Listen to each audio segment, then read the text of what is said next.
we're still so early with inside of Guardian of the Witch that there's a lot to learn. There's still a lot of stuff to come. And we were given like information, like we already know about how like the evils kind of work, and we know about the witches and the oh cool. Now we know that you can cast magic through other people, like the witches can, to their guardians. And as we see information from Jen, as he's saying like Ruli's magic is only going to be half as powerful if it's not going through him. So clearly we have also going to be put into effect of, oh yeah, channeling your magic through a strong host is going to be like it's going to be one of the reasons to do it, is it becomes more powerful in the process. Like it's a conduit, it's some catalyst in order to make your magic more powerful.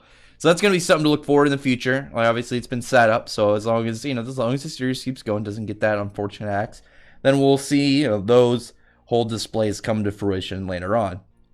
But now we have Nada, who was hurt obviously during all that. She doesn't look to be in too bad a shape. Like even say like she's actually like all right. It's mostly just like some damage. Like I figured like cause I was thinking like when we saw the shot, like because I couldn't remember if her shirt was designed like that or if it like burnt past her clothes and like messed up her back or something. But it doesn't look like it did too much.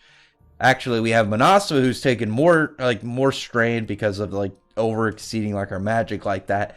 Like her body's like she's in some form of issue, and her evil seed is like starting to grow. It's starting to spread on her body, and they have to like ditch the village and get out of there. They're gonna leave prematurely and just get on the road. Still hurt, but they have to kind of like deal with it in order to kind of like continue their path, because they can't have the village people find out that the witches are, related to evils, because that could cause some problems. Maybe they turn on them. They had to leave, as soon as possible in order to prevent any further chaos and commotion from really taking place. And now, like, you have Fafnir, like, they're out in the wilderness again. They're back just kind of, like, going around the world. And I'm, like, looking at the panel and, like, thinking, because there's, like, a part where there's, like, a cloud line. And it looks like there's something at the end of it glowing, and it looks kind of weirdly trailing. Which makes you wonder if it's, like, a creature or anything, or if it's just the design. Maybe that's just, like, the clouds going over the sun or something. Either way, now, like, you have all these evils popping up, all these monsters, and Fafnir he's exhausted. He's running low on energy and strength, and he's just trying in order to push them back. They probably should have rested or something in between that. But I guess we don't know, like, the time lapse of maybe this happened right after they exited the village, like, shortly, maybe like an hour or something after. And now he's too hurt. He can't really fight back against them. He starts collapsing, and then you see a like syringe looking object go into the neck of one of the evils, and then all of them just kind of pass out.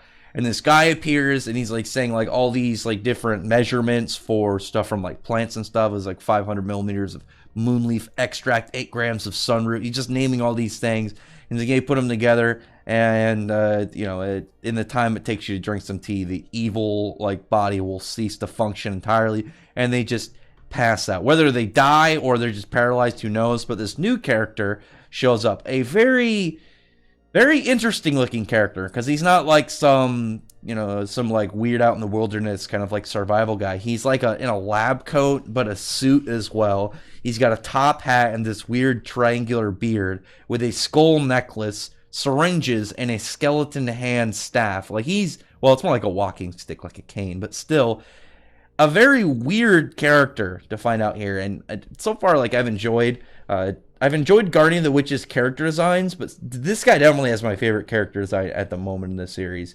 The only thing I can think of that would maybe like overcome it is like some cool like fire-clad version of Fafnir. Maybe we'll find out later. But this dude looks really cool. I wonder what his name is. But he's apparently smart enough, knowledgeable enough to know an evils, that when he sees Manasva, he's like, oh, she's having like a mystic spasm right now. So maybe he'll know like how to temporarily quell the evil seed. Because I brought this up a little earlier, that one of the things they're going to need to do if the series was going to survive, you live past the axe mark, maybe it becomes successful, you're going to have some way in order to maintain the evil seed within Manasva in order to even go into length in the future. So maybe this guy will be the kind of like solution to that, because if he knows all this stuff about evils, and he's clearly been testing and stuff on them, so he probably knows more about like how their bodies work and how their, you know, like the evil seed works, and you know, just all around their transformations and evolutions, and just like the whole study of them. You should have a lot of information that could end up helping them along their journey. Maybe just quell the seed until they get to where they're mainly going to meet that retired witch, but who knows. Other than that, like, it was a pretty fast read chapter, mostly just kind of like setting up stuff for the future, but also the introduction of this really weird character. I'd say a majority of it was just kind of like seeing the weakness of them right now. They were in a bad position and they need to get out of there, even at risk of themselves, because, you know, obviously Fafnir was still really tired and hurt, so he wasn't going to be able to perform fully against these other evils. Other than that, comment below, tell me your thoughts are about this, and tell me your thoughts are about this chapter, and thoughts about what's to come for the series.